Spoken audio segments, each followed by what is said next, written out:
Hi, I'm Jeff Kaplan, owner of Odometer Gears, and we're sponsoring this video. Alright. I click admit. Yep.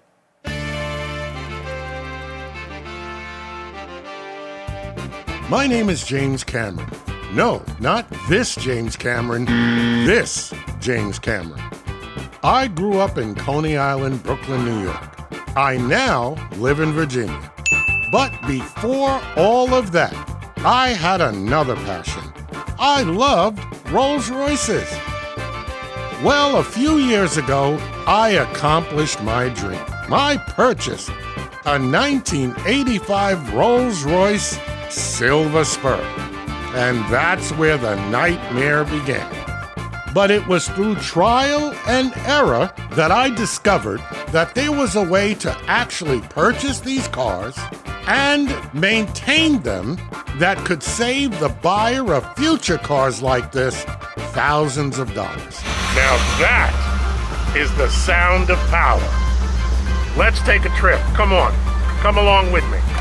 I have now taken that knowledge and will now share it with you. My name is James Cameron, and I want to welcome you to the Rolls-Royce and Bentley University Buyer's Guide. Let's start class. Class, let me tell you, I am extremely excited today. We have an exclusive with someone who not only worked for Rolls-Royce and Bentley motor cars.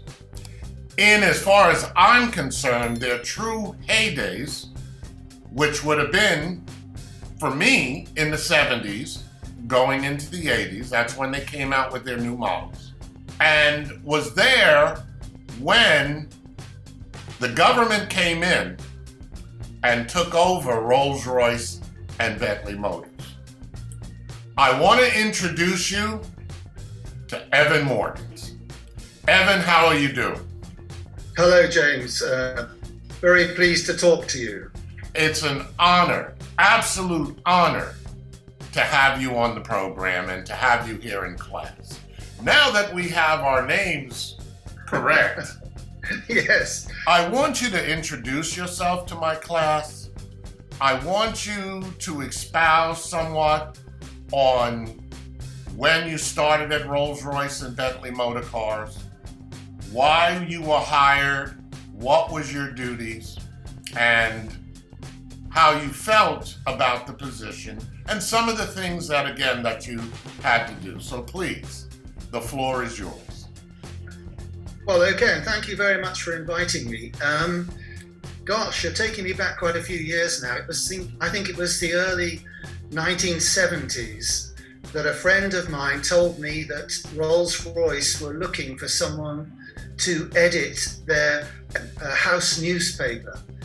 I was pretty young then, but I fancied the idea, as I'd been in advertising and writing.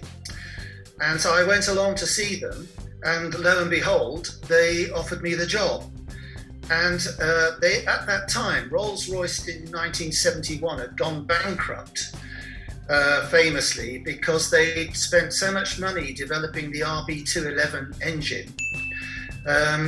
They couldn't sustain themselves any longer. The government of the day thought they couldn't keep sustaining Rolls-Royce because there were other companies in the same position. So they decided to nationalize the aero engine side, because so many jet engines around the world, passenger liners, military aircraft, relied on Rolls-Royce engines.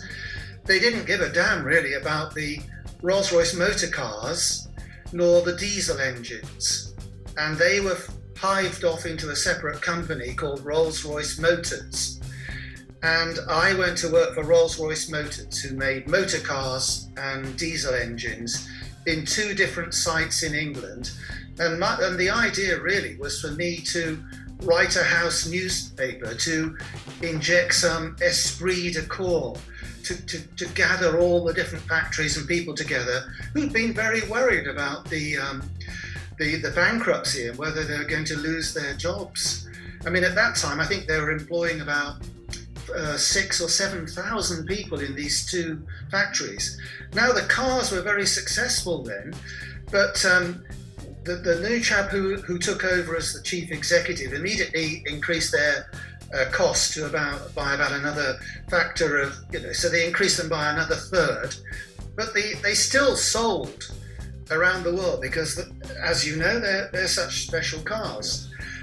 The diesel engine factory eventually became the military engine factory, and it still is, but it was sold to Perkins. And I had to move to Crewe. The factory of Crewe is where Rolls-Royce cars were made after the cars were moved from Derby during the Second World War.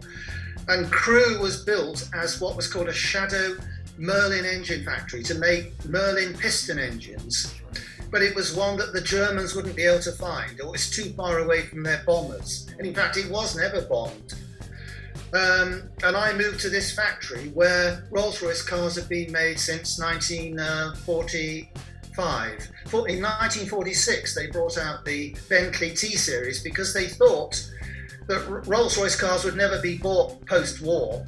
But they were wrong, and people wanted a Rolls-Royce version of what was the Bentley Mark VI, and they brought it out as the Silver Dawn in, I think, about 1948-49. So there I am in about 1971 or 72, and I moved to Crewe and start working for the publicity department under a fantastic chap called David Roscoe, who was brought in from Dorland's Advertising in London to be the head of publicity.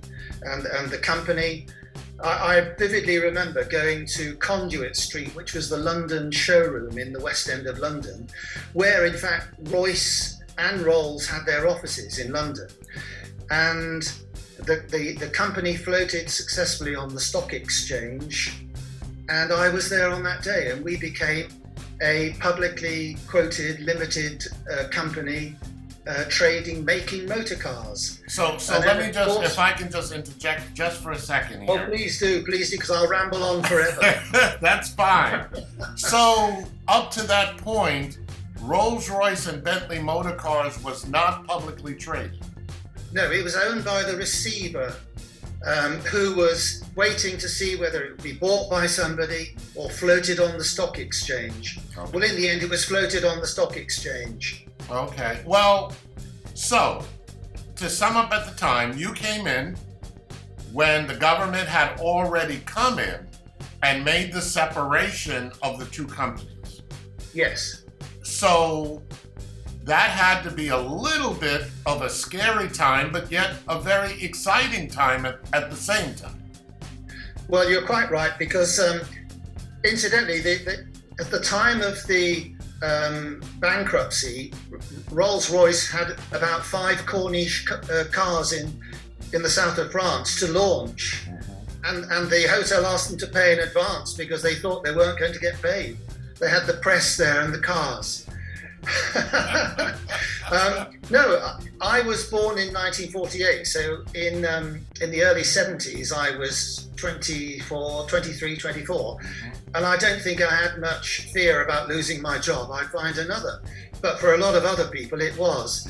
But I mean, very quickly working for the company, it was great, a great company. Everybody knew the product. I mean, people said to me, what the hell do they need a public relations man for? The products sell themselves. Right. But of course, they only sell themselves if you tell people it is a good product. And the way we did that was mostly by lending the cars to journalists. To be lent to Rolls-Royce by Rolls-Royce seemed to capture their imagination. I got you.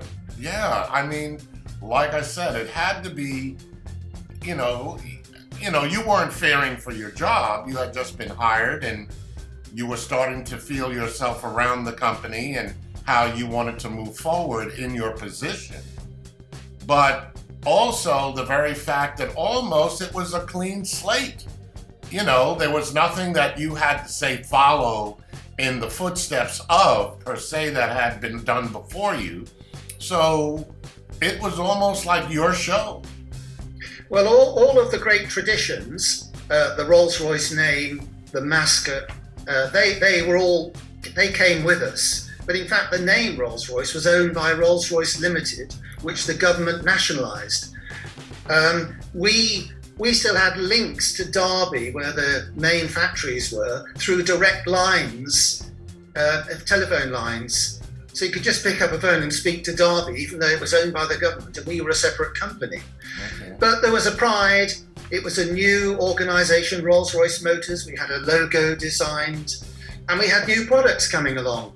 We had the Silver Shadow, which was introduced in 1966. But we had a policy of continuous development and improvement.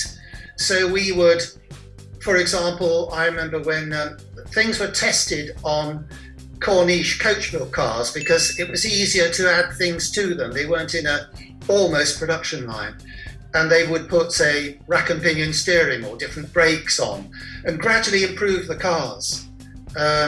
So that led eventually to our launching Shadow 2 in 1976, which had new braking, new levelling, rack and pinion steering, and the air conditioning that had been tried out on the Camargue, which was launched in much earlier in the 70s.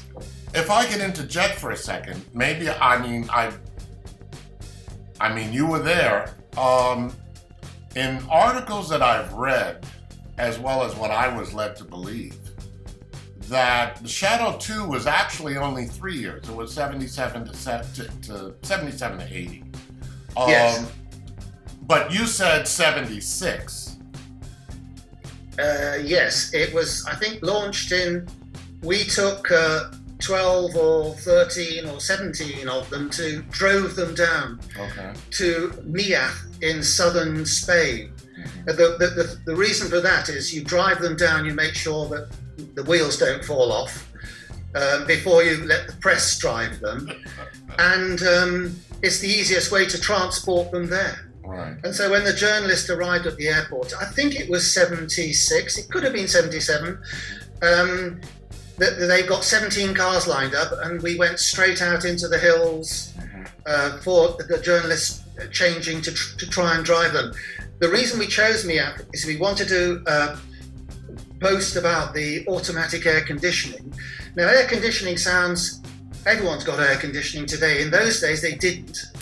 And Rolls-Royce had spent years developing this one, which had the cooling capacity of 60 domestic refrigerators and the heating capacity of a small 3-bedroomed house. And it had split levels, and you could drive from the Arctic to the equator and never notice the difference. So it was quite a splendid air conditioning, as you know, because I think you've got one in your spirit. Yes. But when it came out, it was in the Camargue, and so they wanted to show off that. Plus, on the little windy roads around in southern Spain, they wanted to show off the rack and pinion steering, because it was so different. Previously, the journalists had said that Rolls-Royce, in their Silver Shadow, had what they call the sneeze factor in the steering. So if you sneeze when you're driving along a road, your car wouldn't go into a hedge because it was such loose steering. But that's not the case. But I mean, it was much tighter, tauter with the rack and pinion. Yeah. I remember, because one of the first times I ever was in a Rolls, and I remember it like it was yesterday, where the owner gave me some money. He said, listen, I want you to take this car, it was the Corniche, up to the Sherry Netherlands, which is in the 50s in Manhattan. We were down on Perry Street, which was down by the village. And I want you to take this car, drive it there.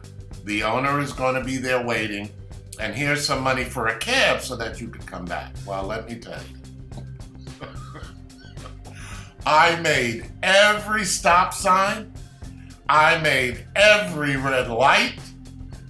I had such a ball driving. It was such a different feel driving that Corniche, which obviously was very compact and much more. Was it a convertible? Yeah, well, Corniche, yes, it was the convertible, yes. And I had the top down. It was the fall, it wasn't winter. And my goodness, I mean, the feel, the handling, the look of the car was extraordinary. Absolutely extraordinary. I mean, Well, they of were course, just tremendous cars. The Corniche was a coach-built car. The bodies for the Silver Shadow came out of a company called Press Steel Fisher in Coventry in the Midlands in England. And they were obviously made to Rolls-Royce specification and jigs. But then the bodies went to Crewe to have aluminium doors. You call them hoods, we call them bonnets, luggage compartments, and to be really refined and painted, and 17 pounds of underseal, 14 coats of paint. But the Corniche was made in Mullingar Park Ward in London, which is an old coach building practice, part of Rolls-Royce, and they actually put aluminium sheets under rollers and then weld the panels together.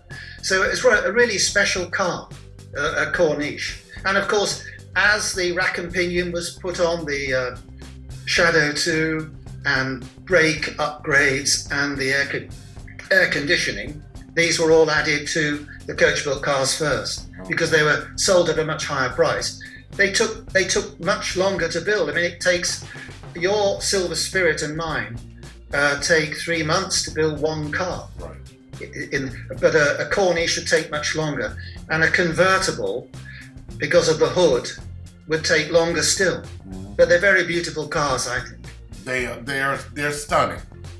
Even the ones back from the 70s, like I said, the one that I drove was literally brand new at the time, and that was in the early 80s.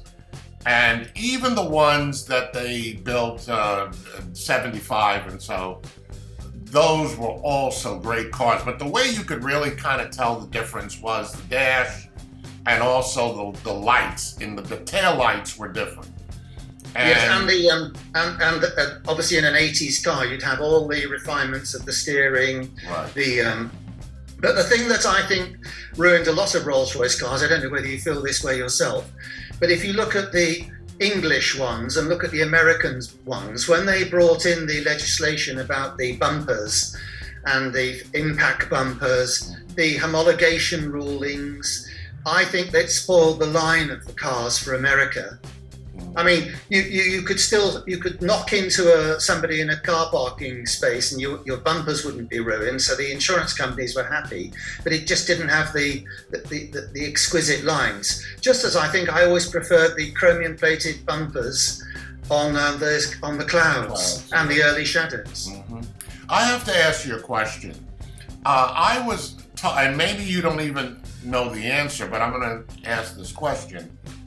I was told that what they did, yes, they changed the bumper for the American cars, but what they also did was make it where the bumpers could be really kind of taken off much easier because it was also a cost factor in customs.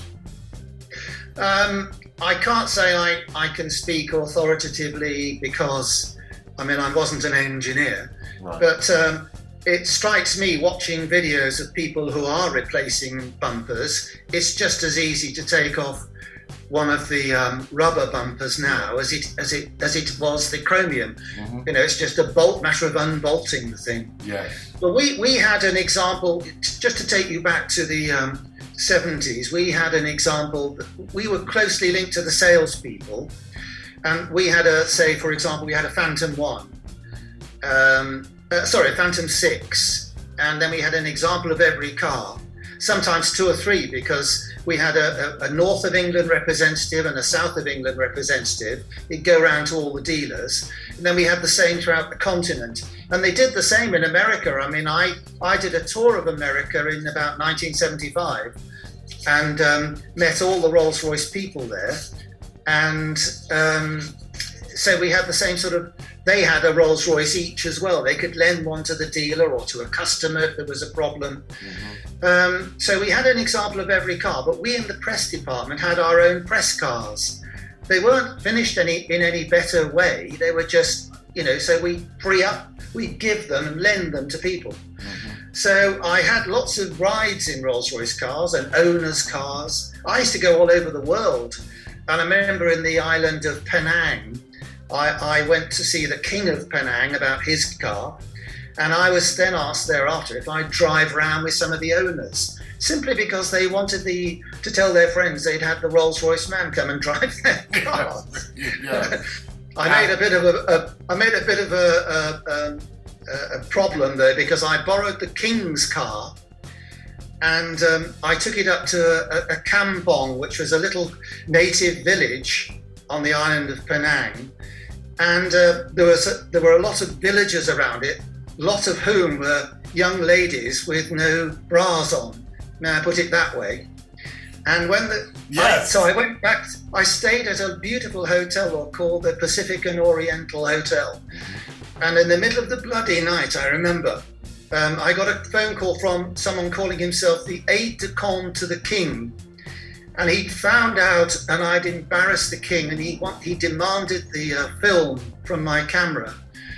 I didn't give it to him. I just said I would never use them. And he told me to leave the island immediately. But the trouble was there was a hurricane coming. So I had to hide out at the dealer's, the sales director's house for the next 5 days. And I left the island with a false moustache on, so that the king's men wouldn't find me. So you had a little intrigue, I see. Yes. And I have other similar stories. Well, we will get to that. But what I want to do now, since you're not just someone who worked for Rolls-Royce, like where someone has said, well, they worked for them, but you actually have one. You have an 88 Spirit, correct? Yes. All right. Now, I have a Spur, which is the 4-inch longer wheelbase. But generally speaking, they're the same cars, and they remain are the same car. And they remain the same for almost 20 years. Yes. Why did you decide to actually have a Rolls-Royce? And what made you decide on the Spirit as opposed to, let's say, a Shadow or even a Cloud? Well, I left Rolls-Royce, I think it was 79, and I went to Paris to head up a PR consultancy. And when I'd really done with Rolls-Royce cars, but my girlfriend at the time was the president of the Bentley Drivers Club, and her father had left her with a 4.5 litre, the original 4.5 litre blower Bentley. Really? And the 1928 4.5 litre team car. So I didn't really divorce myself from Rolls-Royce and Bentley. But then after a while, I would follow what was going on with the company, but I was just leading my own life. My mother came to live with me and my wife in Cornwall in England. And my wife had a friend who was a Welshman who owned 16 or 17 Rolls-Royce and Bentley cars. He was a collector in a local little tiny village. And one day we went there and he said he didn't feel very well and he's going to sell his cars. And my mother turned to me and said, "I'm going to buy you a car. You've been so good to me." And I said, "True, I have." And she said, "Take your pick." Now that it was full of Rolls-Royce Bentley cars. Yeah. And there was a Silver Shadow 2 there with 10,000 miles on the clock. And there was the Silver Spirit. But my friend, Fritz Feller, he and I had been on holiday together, but with our wives. He was the designer of the Spirit, and I'd always thought the Spirit was a lovely design. I remember it as standing on his desk. It was a clay sculpted model of it, Right. 6 feet long. And so I thought, I've got to have the Spirit. I've got to have the Rolls-Royce that Fritz designed. And that was the one my mother bought me in the end. Really? And that's the one that was about 13 years ago now, I think. And subsequently I moved to France, Right. and I brought it with me. It's in the garage now. I don't take it out when it's wet. because a lot of people say to me, it's not going to bloody dissolve. But I mean, I just think steel and water don't mix. And it looks absolutely brand new, the car, because it only does about 2,000 miles a year. I spend most of my time in my Volkswagen Golf. But when I do take it out, it does remind me of the old days, the leather, the smell of the leather, getting behind the mascot. It's fantastic because it was a big part of my life. And of course, since I've been in France, people find out that I work for Rolls-Royce. So I'm invited to go and give speeches or to take my car to classic car events, which I do a hell of a lot of. I write articles for the Rolls-Royce Enthusiast Club. I'm doing one at the moment on the Continental, Phantom 2 Continental. Really? I want to make sure that my class knows that, Yes. and it's great that you mentioned that you write these articles, because we're attaching a link right here at the bottom so that a person can click that on and see your articles and see your speech. Yes, please do. Okay. And if anybody wants to contact me about anything, I'm not an engineer, I stress, but I can certainly tell them any little pinpoint any little bits about history. I'm often asked little points about the cars. And for example, if someone says that they have a T1 Bentley, I'll say no, we never had a T1 car. When we introduced the T2, which was the Silver Shadow 2 equivalent Bentley, it was called a T2. We never had a T1, it was just the Bentley T series. It's not being patronising or smart-ass, it's just to say, oh no, we didn't do that. I'm not trying to be clever, and I'd certainly never put somebody down. I encourage people in my articles to buy these cars, stop buying them and turning them into scrap, selling the spare parts. You can afford these cars. Yes. You can run these cars. You can insure these cars, as you'll see from one of my articles. That's what I'm encouraging people to do. Yeah. And I know you are, which is why I made contact with you. Well, I'm glad to know that what I'm trying to do is dear to your heart. Like I said, from the time I was 13 years old, I just was enamored with Rolls-Royces. I mean, it was, for me as a kid growing up, and especially a kid growing up in Brooklyn, it was what the car represented. It represented panache, it represented class, it represented just the top echelons of everything. To this day, people refer to anything that's really, really great and good. It's the Rolls-Royce. It's the Rolls-Royce of can openers. But it's funny you say that, because we had a legal department who spent all their time preventing people and threatening with court action if they did that, because we thought if Rolls-Royce becomes such a well-known term for example, the Rolls-Royce of can openers, then the cars will be diminished in people's eyes. So the Rolls-Royce name should be kept, and the best car in the world was always in quotes. It was never claimed by the company. So we stopped people using the mascot, the radiator symbol. There was a pop group in the 70s, Rolls-Royce or something, an American group. Yes, Rolls-Royce. Rolls-Royce wrote to them to say, you must desist from using our name.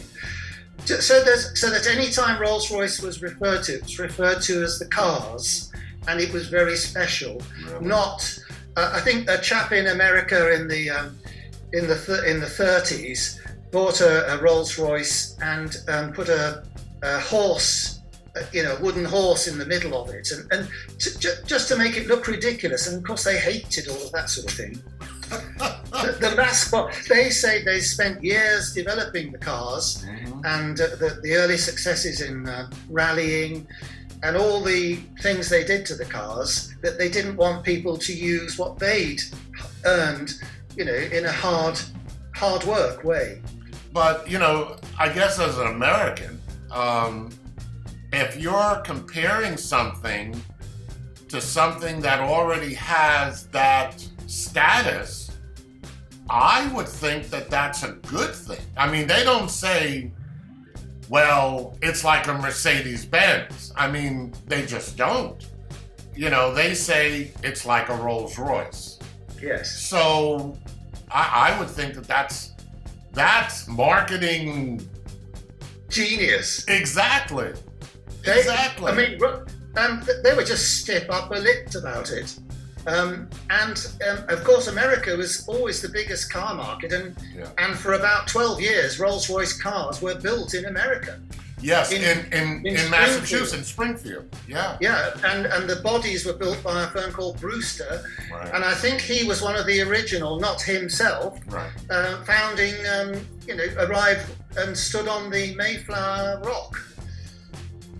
Well, I wouldn't know that one. So, Evan, it's been great having you on board. It's been great for you sharing some of your knowledge with my class. Again, I totally appreciate it. And I'm going to give you the floor for you to finish it out and to say to my class whatever you feel they need to know at the end of this caption. So you've got it. Go ahead. Well, it's been a pleasure talking to you, and it's nice to be able to talk to your viewership. I think you have a great channel that could be expanded enormously, because so many people I see on YouTube videos are looking for information on restoring these cars. Never mind buying them, insuring them, but restoring them without ruining them. I mean, a lot of the components in these cars were built to last, and people seem to replace them, whereas they could perhaps take apart, for example, a pump or a cylinder without just replacing it.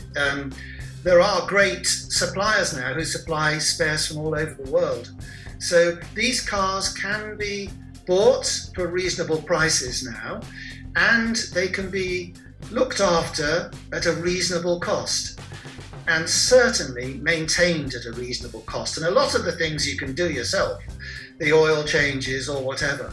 You don't have to go to, if you took your Silver Spirit or mine to a dealer in the olden days, you'd come away with a bill of about $3,000 to $5,000, I'm sure.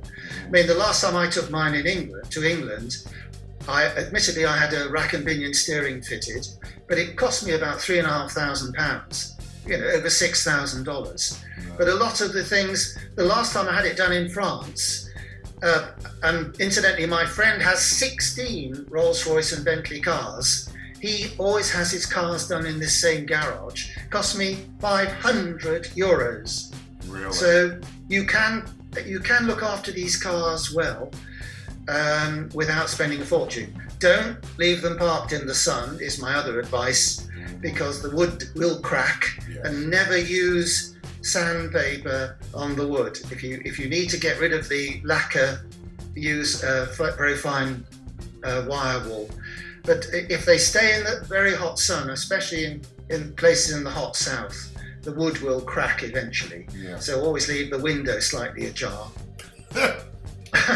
I've got lots of other little tips, but enjoy these cars. They were meant to be driven and enjoyed. They're beautiful cars, and they'll last forever if you look after them. Evan, it's been great having you here. Hopefully you will be able to come back at another time and share more of your information and your knowledge with my class. So thank you very much. Happily do that and help you, and I'm sure your university is going to go from strength to strength. Cheers. Hello to Tim as well. Yes, absolutely. Thank you very much. Take care. It's a pleasure. Well, class, I really hope you enjoyed meeting Evan and hearing all the things that he had to say with his time at Rolls-Royce and Bentley Motors.